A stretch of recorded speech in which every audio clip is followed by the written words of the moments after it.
Hello, my name is Carrie Cordy.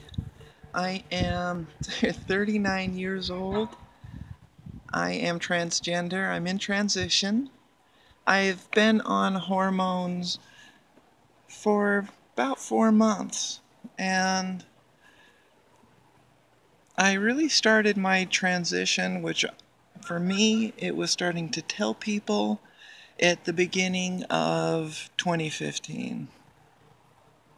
So it's been over a year and a half. And I've gone full time since the beginning of this year. It's now August, August 30th, 2016. And so the beginning of this year, I started living full time. I've been keeping a video blog over the past year of everything, and being transgender touches on everything. And in such a big way, you really can't express all of that easily.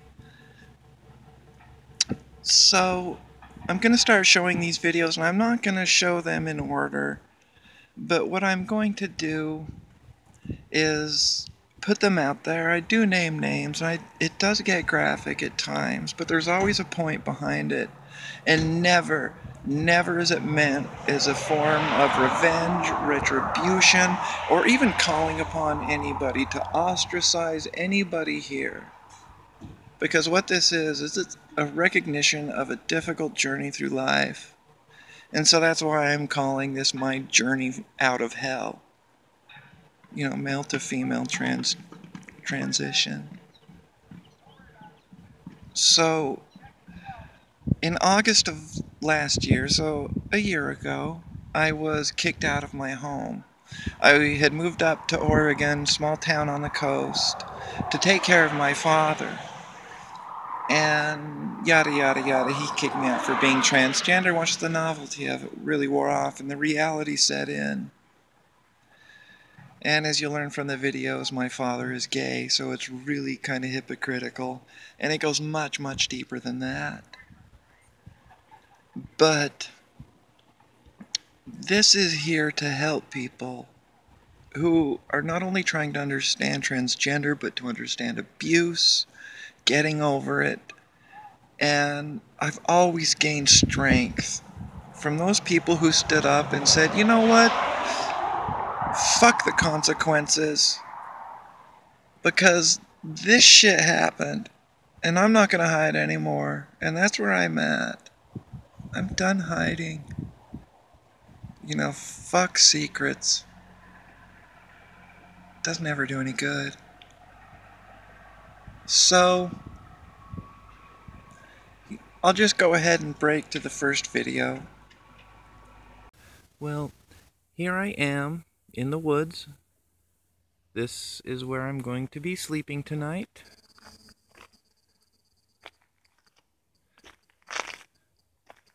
That's where I'll be sleeping.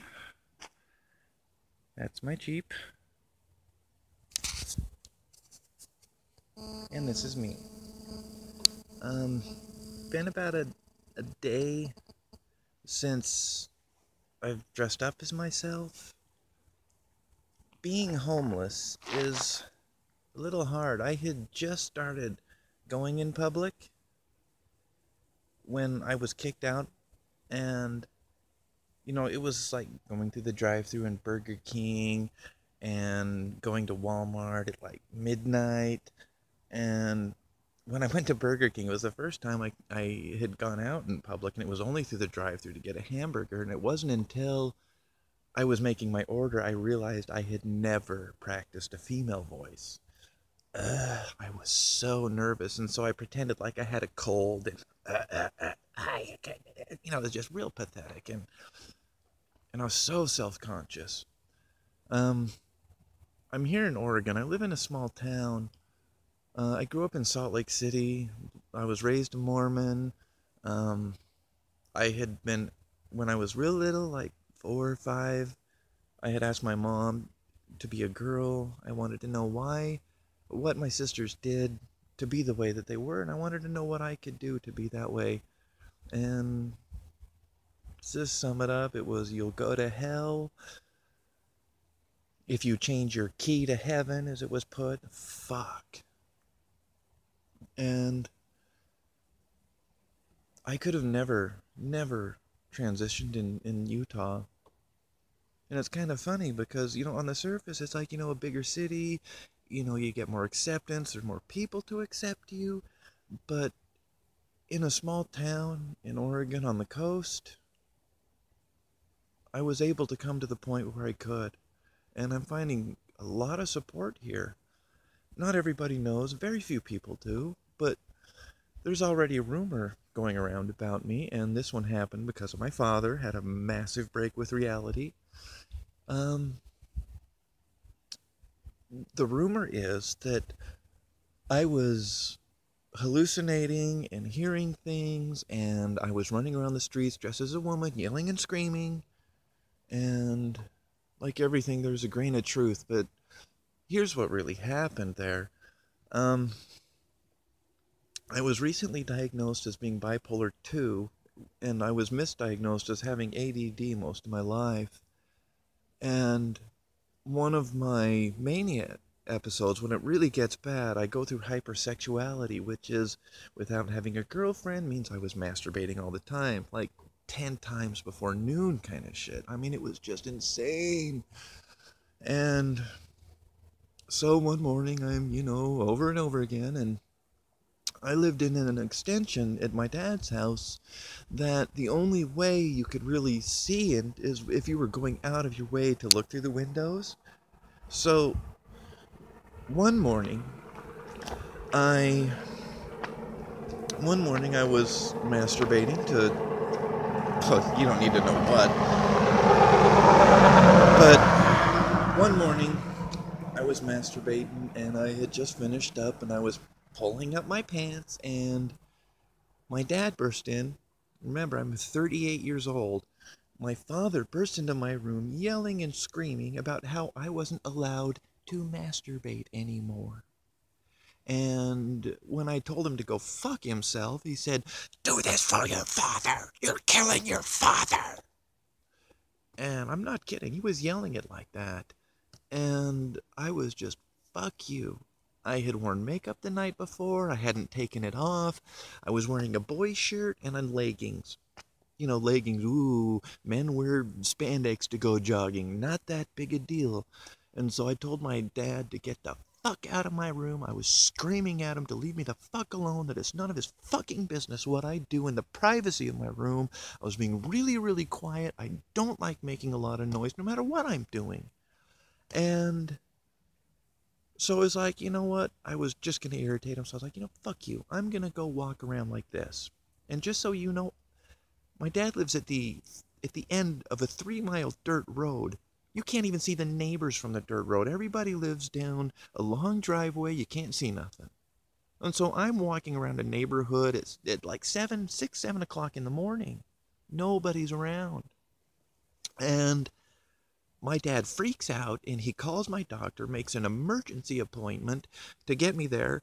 And so it's like, whatever, halfway through the walk, I came back. It's like, what the fuck am I doing?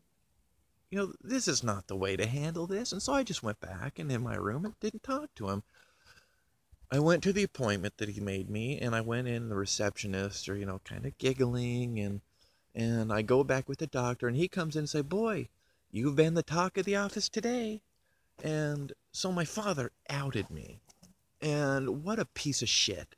I mean, really. I mean, what a piece of shit. Can you imagine doing that to somebody?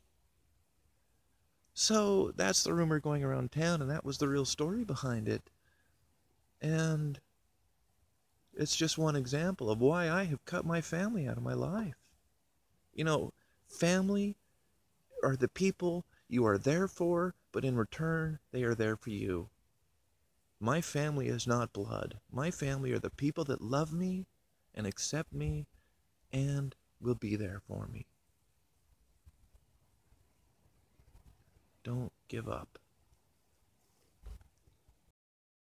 So, and then by late August, after a lot of soul searching, I decided that I was going to go on hormones. I had known all along that I did, but what I was facing was the fact that these are permanent changes that come about. Although they come about slowly, it takes about 2 to 4 years for the full effects to be realized. And the list doesn't need to be presented here. But it wasn't until May, the beginning of May, that I went on hormones. That was 9 months fighting to do it, and the videos will show that later on. But I'm going to be showing the early videos here from August. Really soon I will show the video I took when I got my hormones and I took my hormones. I did it in front of the camera, and it's a really, really very emotional, and it takes a bit to express it. So there's quite a bit to bring about, to talk, you know, and I just need to express these things. And with people outside of my normal circles, because, you know, generally there's a life purge that happens with transition. And one of the one of the big differences between being transgender and the rest of the LGBT community, and I'm including all gender variants thereof, but the one difference between us is we have to do this publicly. We have no choice. And to whatever degree gay, lesbian, bisexual has a choice, and to how many people really know and share in that on whatever level. But being transgender, everybody from the most ancillary relationships, such as the bag boy at the grocery store, to the most deepest and intimate relationships, such as a lover or friend, family member, you know, everything is challenged all at the same time. And this goes incredibly deep, and that's what needs to be shared. This has to be shared. No matter what the people in my life think or will listen to. It takes strength to just stand up and be honest. But I just came to a point in my life where there was really no option. You know, I have to talk about this. So until next time.